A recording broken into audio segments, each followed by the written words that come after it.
Today we will learn about antiarrhythmic drugs.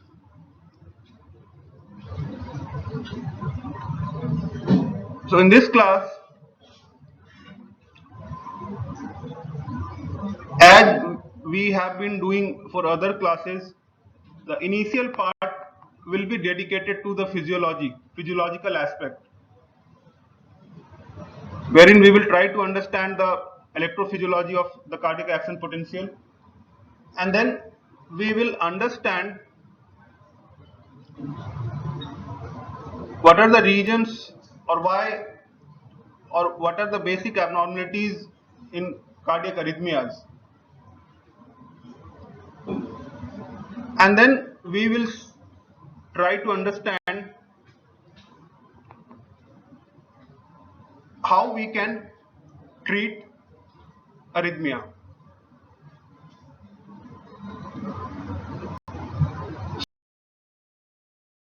If I ask you what actually cardiac arrhythmia is, what will be your answer?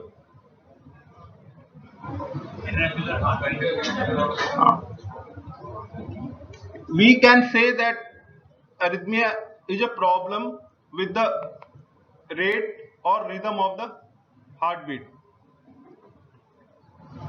So basically, it is a case of irregular cardiac rhythm.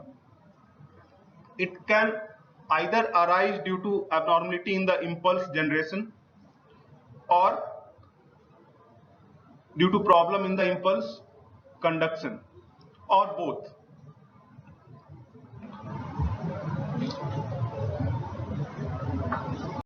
Now, what is the normal heart rate? What is the range for the heart rate?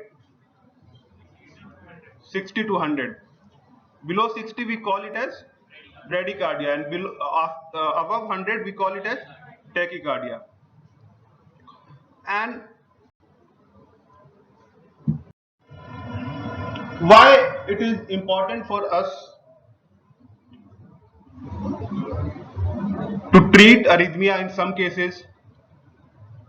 Uh, if it is left untreated, what it can lead to?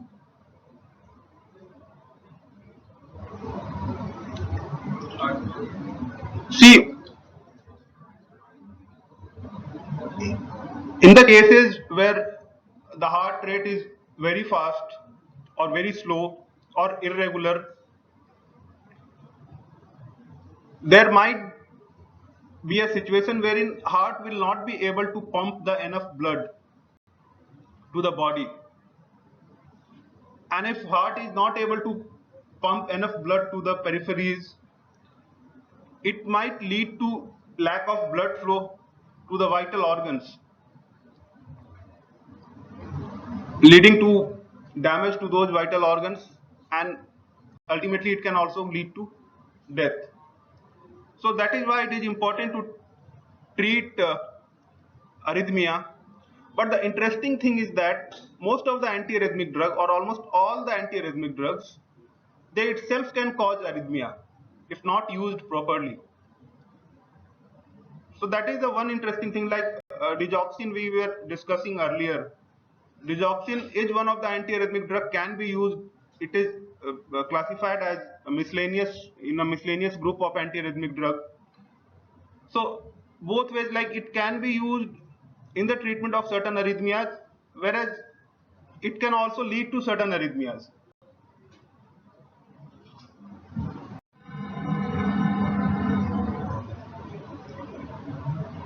What are the most common reason for arrhythmias, for cardiac arrhythmias?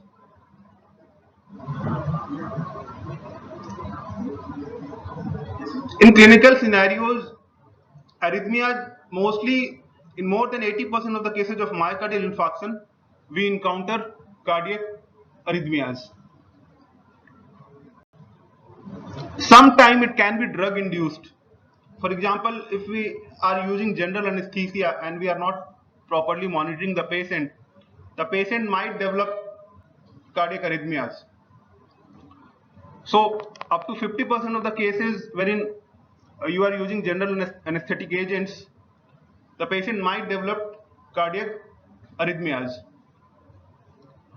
I was talking about digitalis. Digitalis, if you use for the treatment of heart failure, it can itself can lead to cardiac arrhythmias. So as I have told you, apart from digitalis, almost all the antiarrhythmic drugs, they themselves can cause arrhythmias.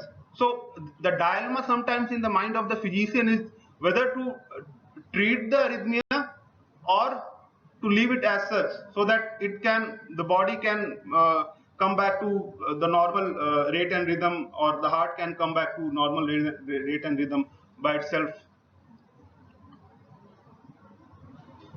So these are the things that you have to think about in clinical practice. Now, so we were talking about the bradycardia and tachycardia. So similarly, bradyarrhythmia is failure of impulse generation resulting in slow heart rate, and it includes heart block. And heart block is basically resulting from failure of impulse to propagate normally from the atrium to the ventricle.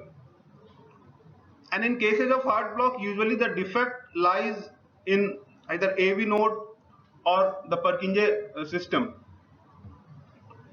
And then tachyarrhythmias.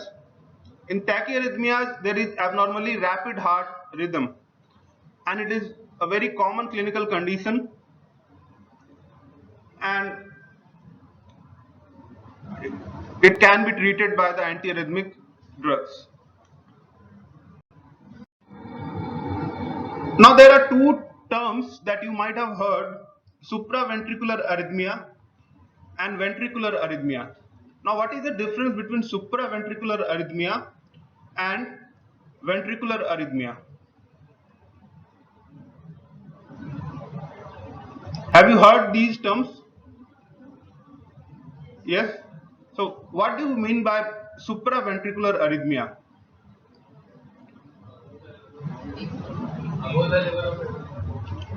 If the arrhythmia arises from atria, SA node or AV node, it will be called as supraventricular arrhythmia. Whereas if the arrhythmia arises from the ventricle, it will be called as ventricular arrhythmia. So it is as simple as that. Now, what are the examples of supraventricular arrhythmia?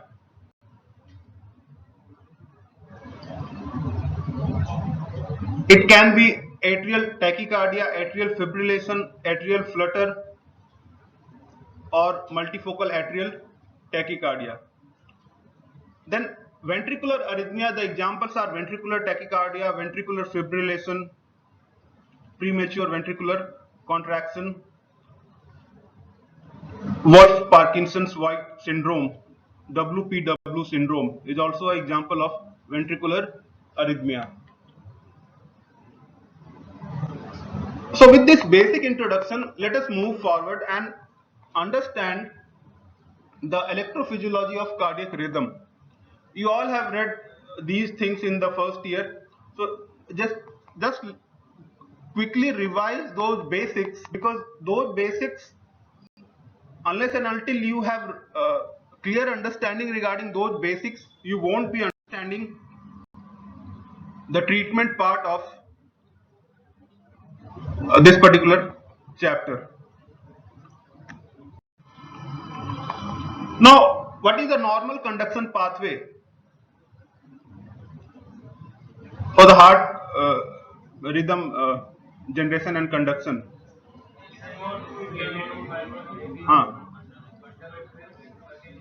Yes. So basically, SA node generates the action potential, and then the AV node delivers the impulse to the Purkinje fibers, and Purkinje fibers conduct the impulse to the ventricles.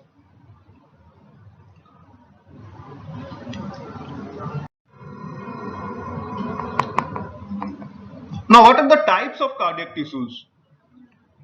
Basically, myocardium has two types of cells, contracting and conducting. Contracting cells are the atrial and the ventricular muscles, and they mainly participate in the pumping action of the heart. Whereas we have conduction tissue such as SA node, AV node, or the Purkinje system.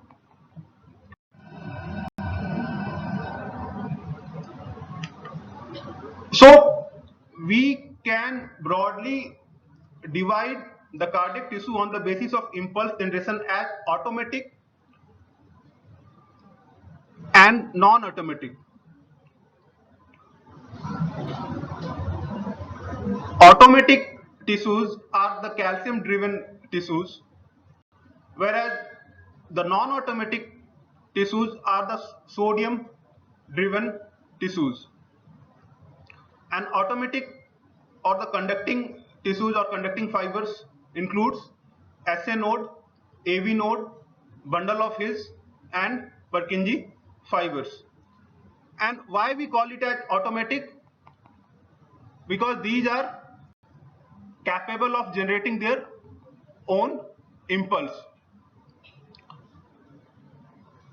And we call SA node as a pacemaker of the heart.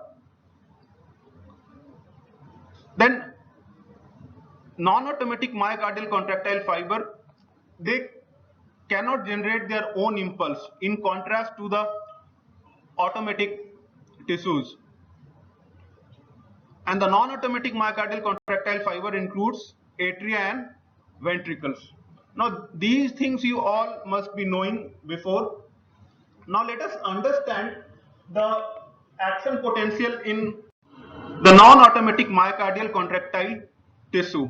Okay, once we have seen or understood the action potential in the non-automatic myocardial tissues, then we will understand the action potential in the automatic tissues. So basically we have 5 phases: phase 0, phase 1, phase 2, phase 3 and phase 4. Phase 0 we call it as rapid depolarization stage. Phase 1 we call as early repolarization. Phase 0 is due to influx of sodium. Phase 1 is due to rapid efflux of potassium.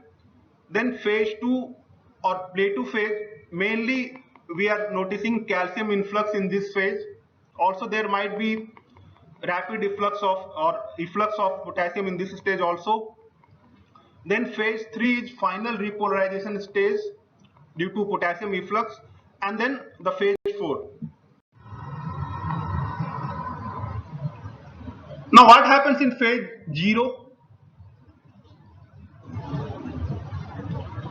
What happens in phase 0?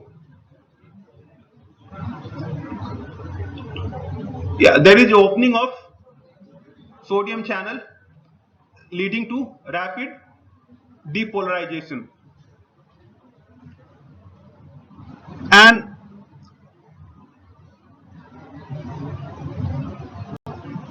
it leads to the cell membrane potential change. It changes from negative to the less negative, and finally to the cell membrane potential comes to the positive.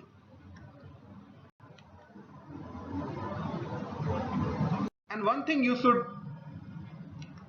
notice is that phase 0 and phase 1 together they correspond to the R and S wave of the ECG. Then come to the phase 2 phase or plateau phase. It is due to opening of the voltage sensitive L-type calcium channel, and this opening of the L-type calcium channel causing slow inward current is balanced by the slow outward potassium current. So this plateau phase is actually sustained by the balance between the inward movement of the calcium and the outward movement of the potassium. And this phase 2 or play to phase actually corresponds to the ST segment of the ECG. Then comes the phase 3. Phase 3 is the final repolarization phase, and it is due to the opening of potassium channel. And this phase 3 corresponds to the T wave of the ECG. Then comes the phase 4. In ventricle or in the normal atrial myocytes, phase 4 is a resting phase, or phase 4 is electrically stable, and the resting membrane potential is usually held at approximately -90 MV.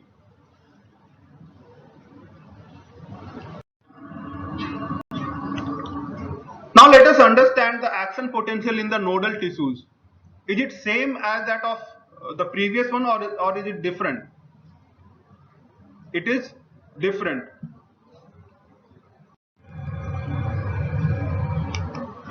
Now in the atria ventricles, the AP curve, the action potential curve consists of 5 phases, whereas in the SA node, AV node, the action potential curve consists of only 3 phases. And in the nodal tissues such as SA node or AV node, calcium influx determines the depolarization phase or the rapid upstroke phase, in contrast to the sodium, which is responsible for the depolarization phase in the atria or the ventricles.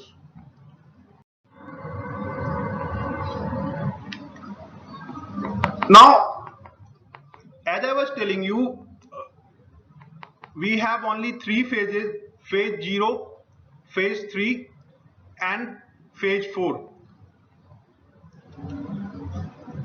in the nodal tissues. Now let us start with phase 4. What is happening in the phase 4?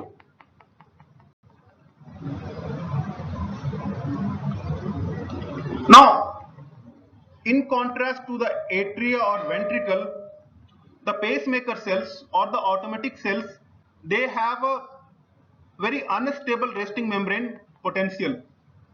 In the atria and ventricle, what we were seeing, that they have got a very stable resting membrane potential, whereas in the pacemaker cell they have got an unstable resting membrane potential, and gradually due to sodium influx and calcium influx and due to potassium efflux, cell gradually reaches towards the threshold potential from the resting membrane potential. And once it reaches up to that threshold potential, it can by themselves, they can generate the action potential.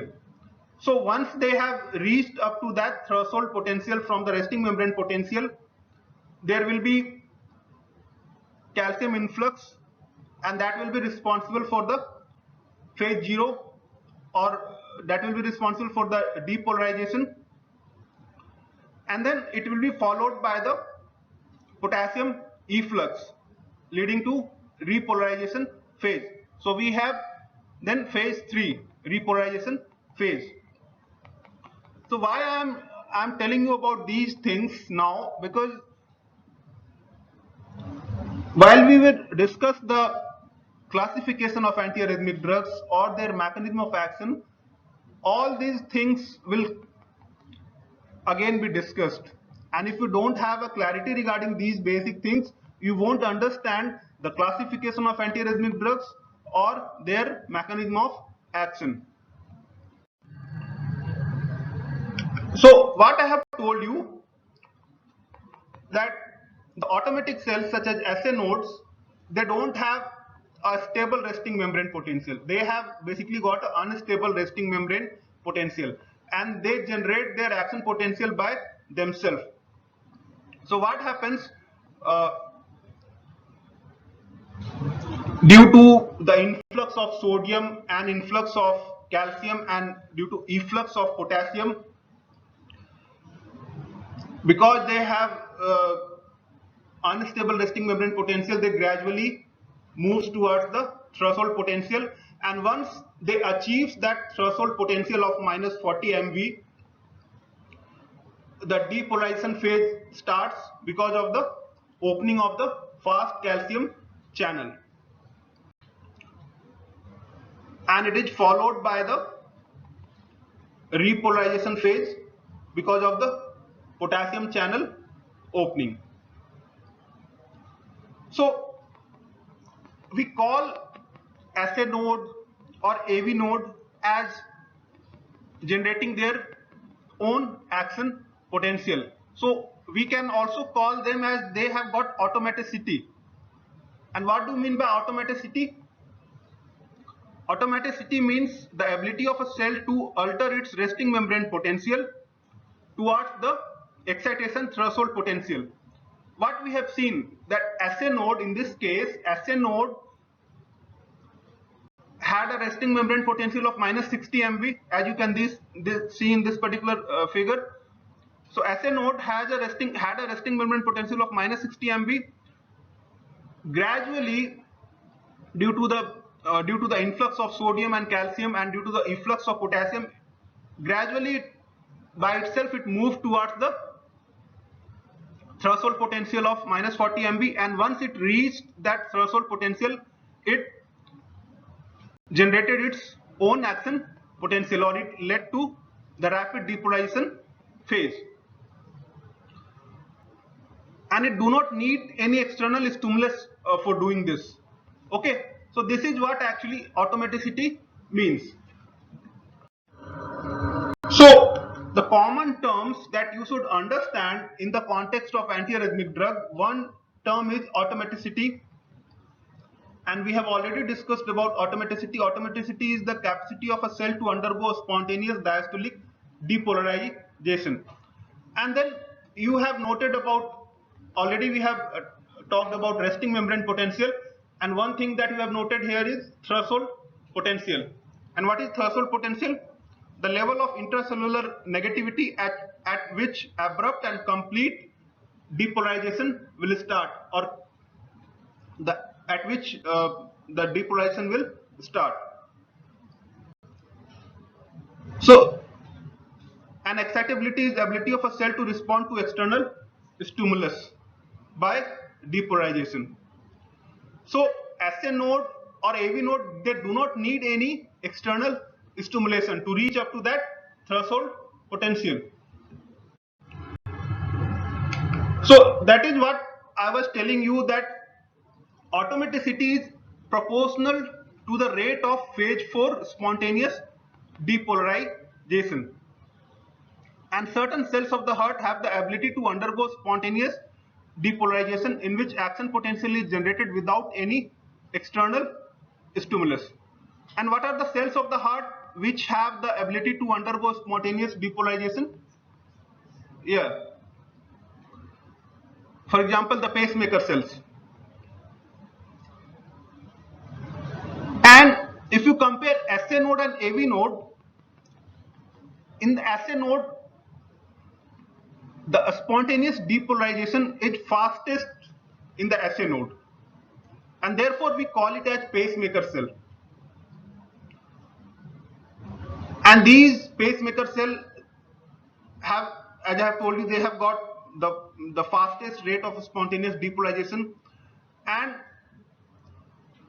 they have got unstable resting membrane potential, and gradually from their resting membrane potential they gradually tries to move towards the threshold potential to generate a new action potential.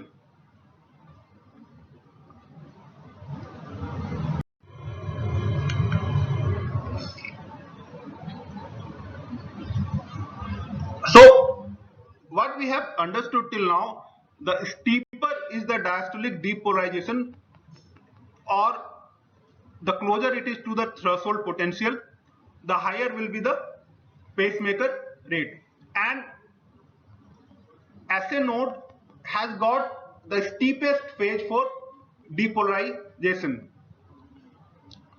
and that's why SA node overtakes AV node or Higgs-Purkinje system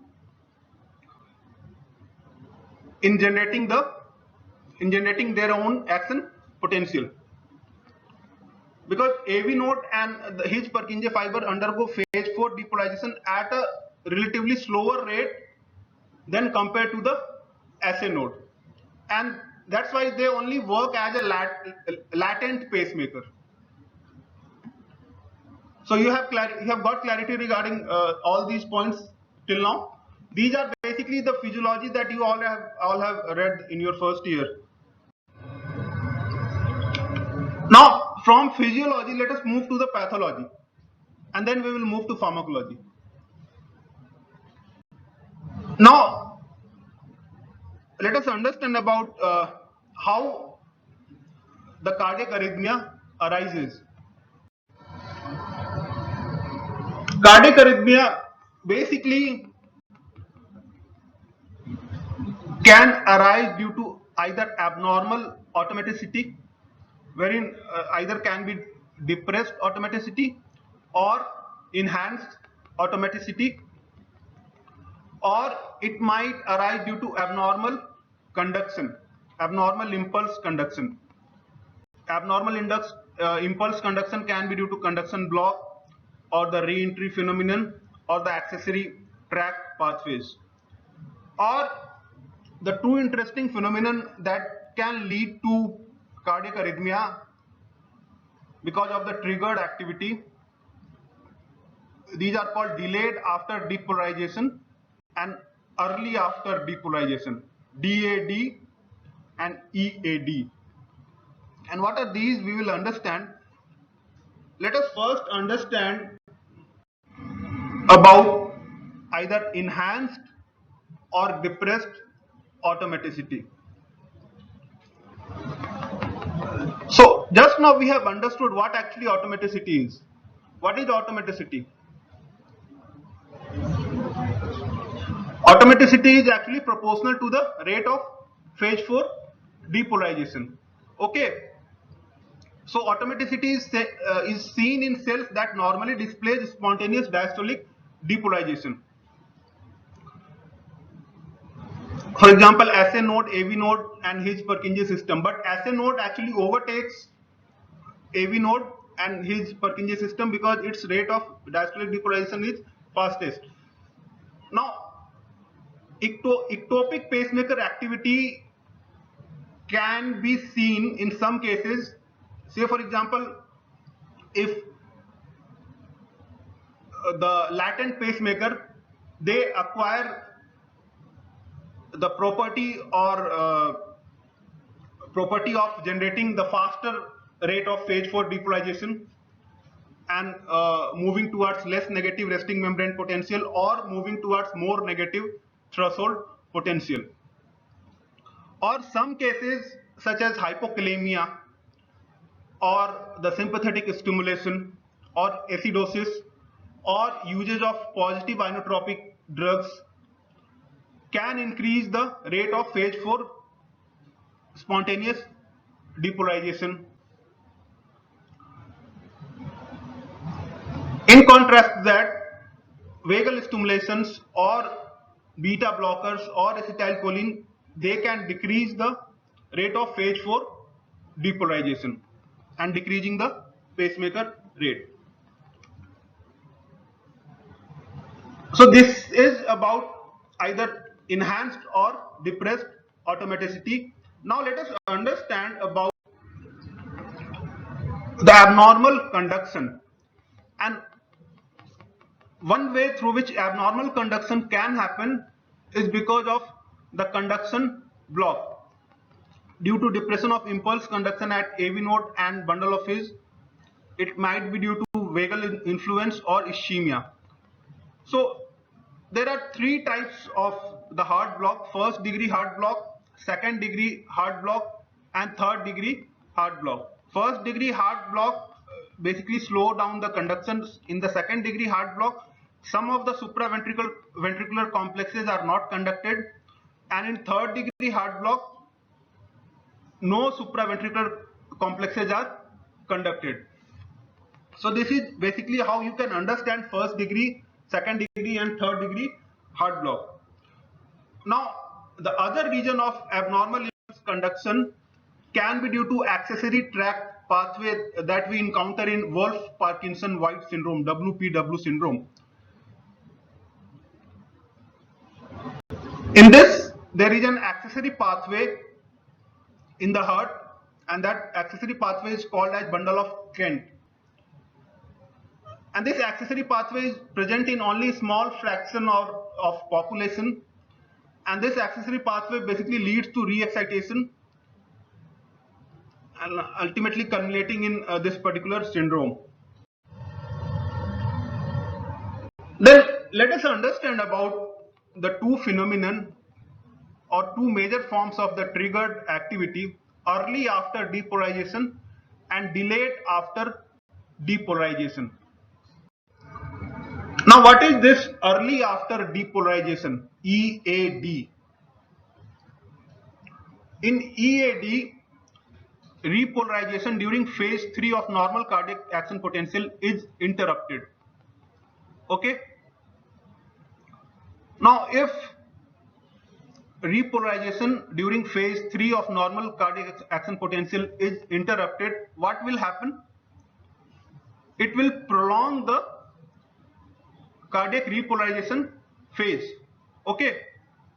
And if the cardiac repolarization phase is prolonged, it will lead to long QT interval, and it is known as Torsades de Pointes. And so this early after depolarization is due to slow repolarization, which markedly prolongs the action potential. And the interesting thing is that some antiarrhythmic drugs such as quinidine, such as sotalol, they themselves can lead to early after depolarization.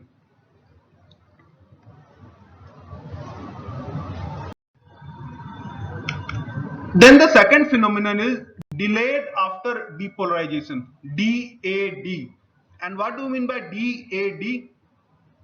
DAD, in contrast to EAD, DAD actually interrupts normal depolarization at phase 4. So DAD actually interrupts the normal depolarization at phase 4. Okay. Now, if this normal depolarization at phase 4 is interrupted, and some of the DAD, if it reaches the threshold potential, it will trigger the generation of action potential. So DAD, any delayed after depolarization that reaches the threshold level, it will trigger a upstroke.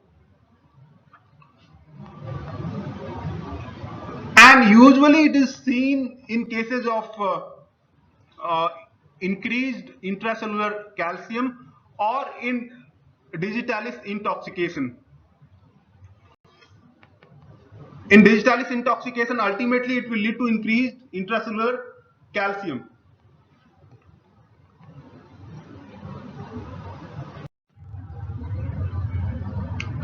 Now, the next phenomenon which is responsible for abnormal impulse conduction is re-entry mechanism.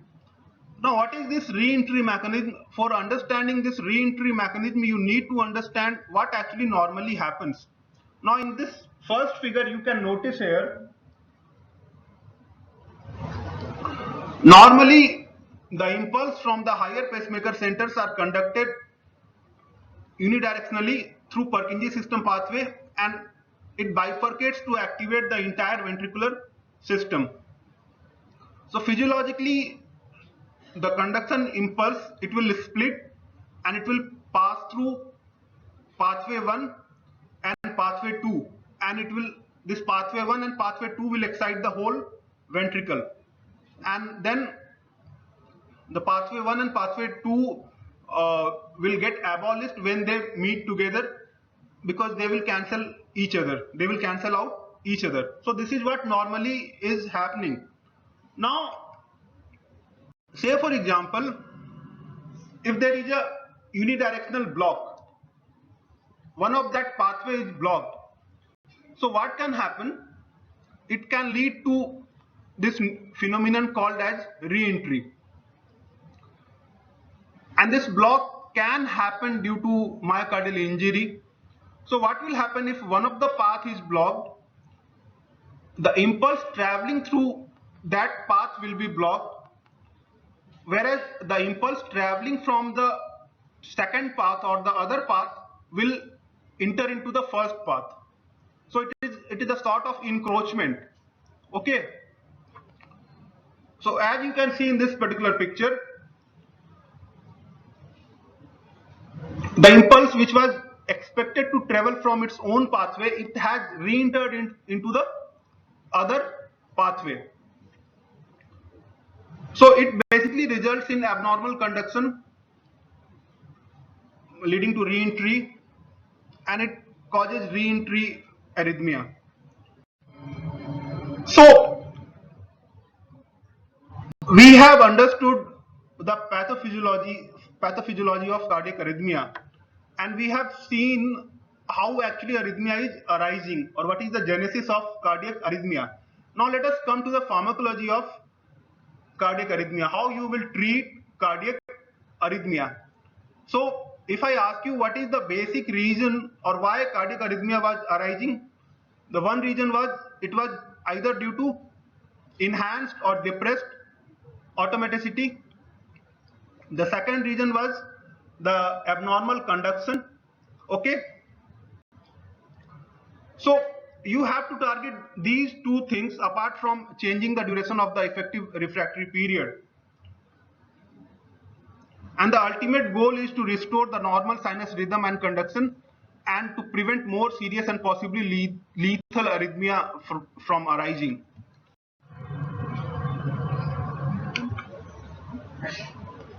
Now, how you can treat arrhythmia?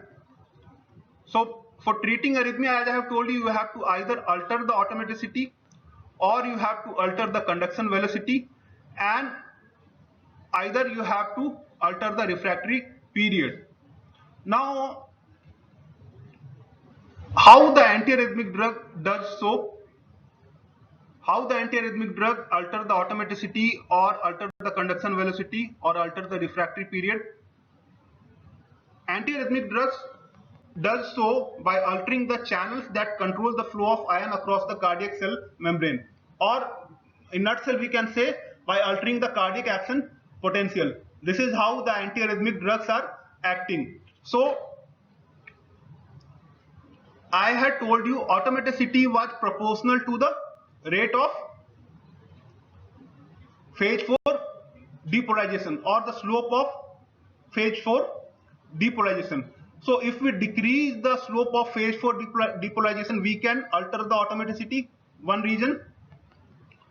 Or if we can raise the threshold potential to less negative, okay.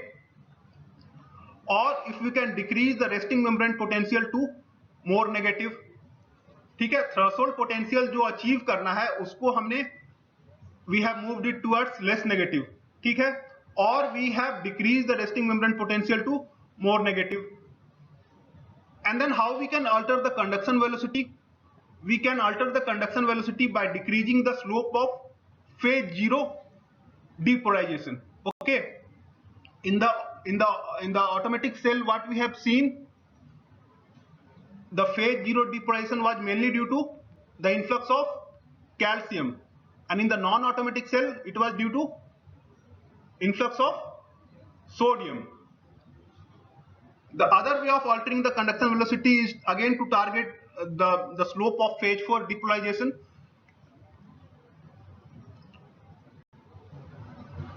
And then the third thing is to alter the refractory period. How you can alter the refractory period? Either by increasing the phase 2 play to phase, or by increasing the phase 3 repolarization phase. So it will ultimately increase the ERP and action potential duration. ठीक है. So basically कहने का मतलब है कि we have to target phase 4, or we have to target phase 0, or we have to target phase 2, or we have to target phase 3.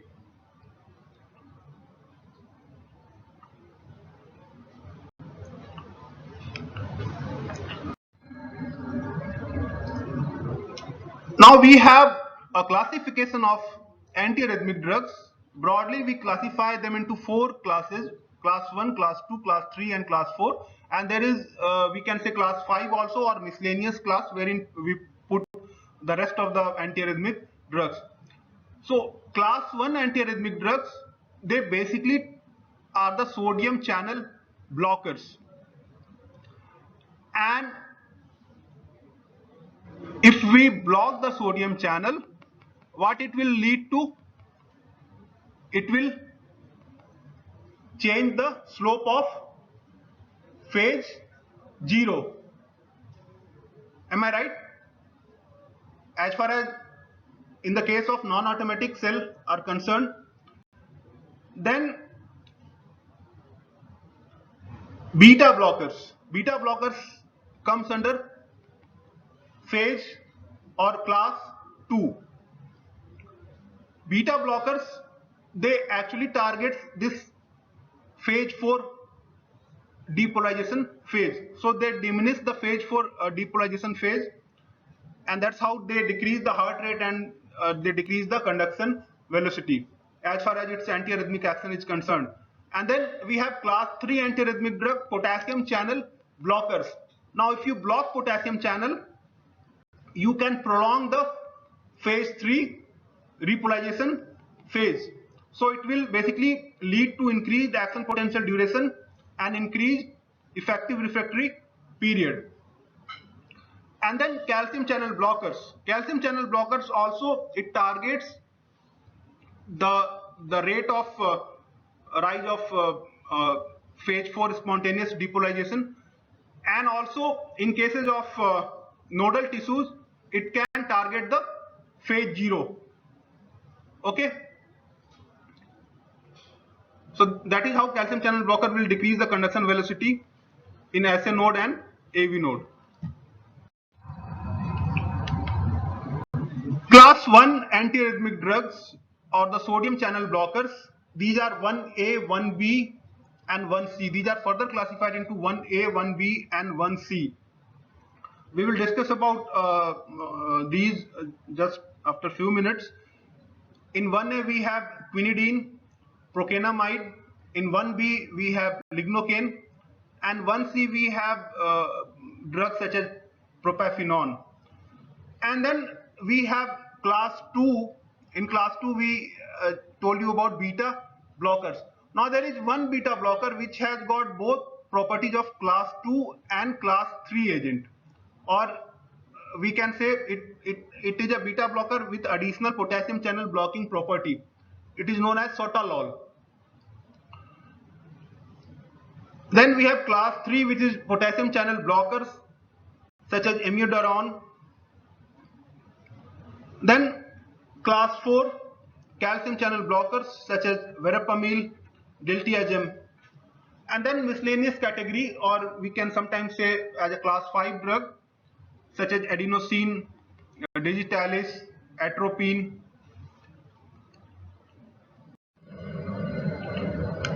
Now let us understand about class 1 antiarrhythmic drugs. Class 1 antiarrhythmic drugs, I have two things I have told you. These are the sodium channel blockers, and these are further divided into 1A, 1B and 1C. We will understand it in a order of CAB. First we will see about 1C, then 1A and 1B, and why we will do so you will understand. Now if you inhibit the sodium channel, what it will do to? It will decrease the rate of rise of phase 0 depolarization and ultimately decreasing the conduction velocity. And the class 1 antiarrhythmic drug have got use dependence. The more the channel is in use, the more the drug will be bound to the channel. And some class 1 antiarrhythmic drug, particularly class 1A, they have also got potassium channel blocking property. And because they block the potassium channel, they can slow the repolarization. And class 1 antiarrhythmic, they are also reducing the rate of phase 4 depolarization in the automatic cell.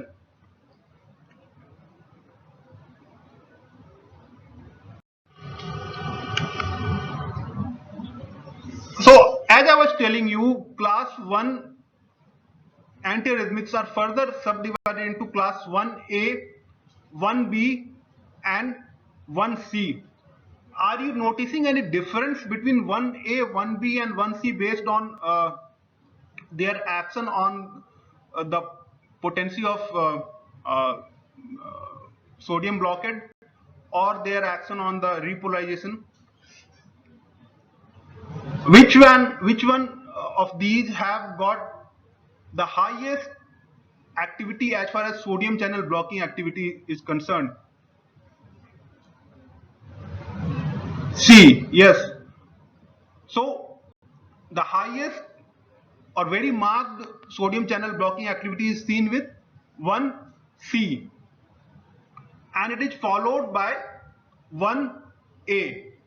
Okay, so 1A have got moderate sodium channel blocking activity, and 1B have got very mild sodium channel blocking activity. So that's why I called you to remember it as CAB. Then as far as prolonging the repolarization is concerned, mainly due to this blocking of potassium channel, it is seen with only class 1A and 1C. That's why you can see that ERP is prolonged in 1A and 1C, and that is due to blocking of the potassium channel. Now in contrast to 1A and 1C, 1B actually opens the potassium channel. Okay, that's why 1C actually shortens the repolarization. Okay, so based on these broad things, we can subdivide class 1 antiarrhythmic into class 1A, 1B and 1C. Is it clear? Now let us first start with 1C. In this we have flecainide, propafenone.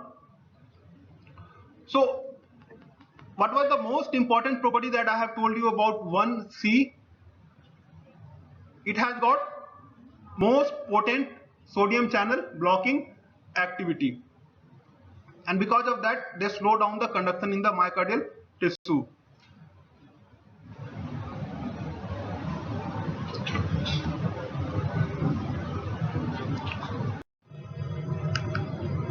Then come to class 1A such as procainamide, quinidine. 1A have got both sodium channel blocking activity as well as potassium channel blocking activity, and because of that it reduces the phase 0 depolarization, it prolongs the APD and ERP due to potassium channel blocking, and also it targets the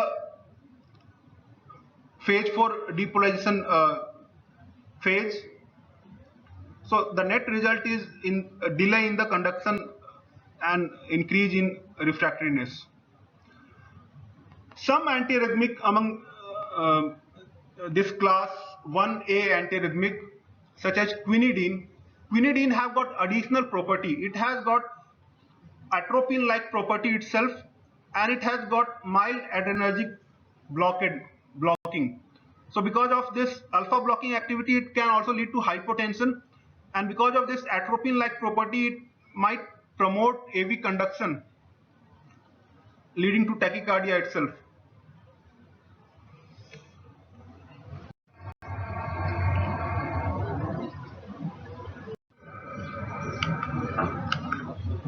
Then class 1B.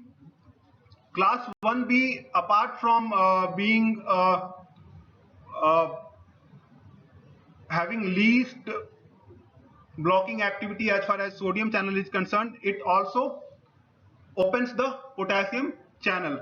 Because of that, it decreases the ERP and APD.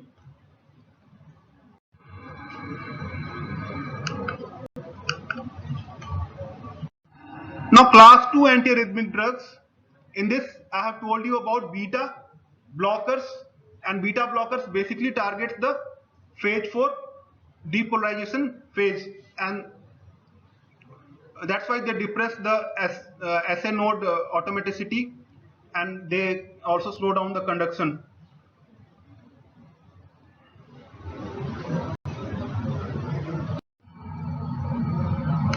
Then class 3 antiarrhythmic drugs. Class 3 antiarrhythmic drugs, I have told you, are the potassium channel blockers. One drug that needs to be discussed in this particular class 3 is amiodarone. Why amiodarone needs to be discussed further? Because amiodarone have got very wide spectrum of activity. We can call it as a broad spectrum antiarrhythmic drug, and it is effective for most of the arrhythmias. And why it is so? Because as far as class 3 antiarrhythmic drugs are concerned, we told you that broadly they blocks the potassium channel. But amiodarone is one drug which not only blocks the potassium channel, but it also blocks the sodium channel, and it has got activity similar to beta blockers and calcium channel blocker as far as its antiarrhythmic activity is concerned, because it also targets the phase 4 depolarization phase. So it is not only targeting phase 0, it is also targeting phase 3, and it is also targeting the phase 4. So it is decreasing the slope of phase 0, phase 3 and phase 4.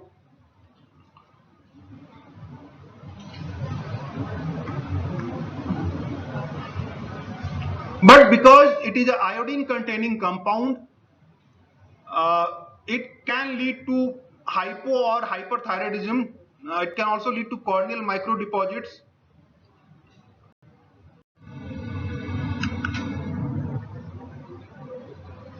Then we have class 4 antiarrhythmic agents. Class 4 antiarrhythmic agents are the calcium channel blockers, and they basically targets the phase 4 depolarization phase. And also, as I had told you in the SA node or AV node, the phase 0 is basically due to the calcium channel opening.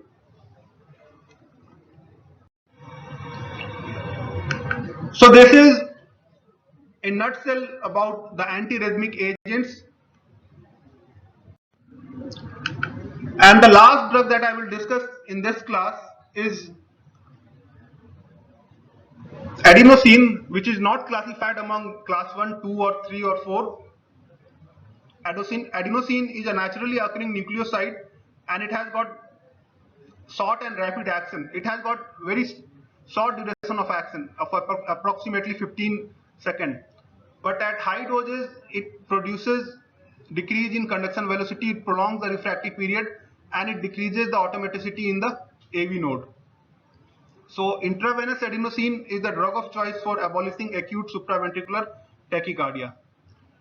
And it has got low toxicity but can cause flushing, chest pain and hypotension. So with this we have discussed about antiarrhythmic drugs. I hope you have understood something from this class. Thank you.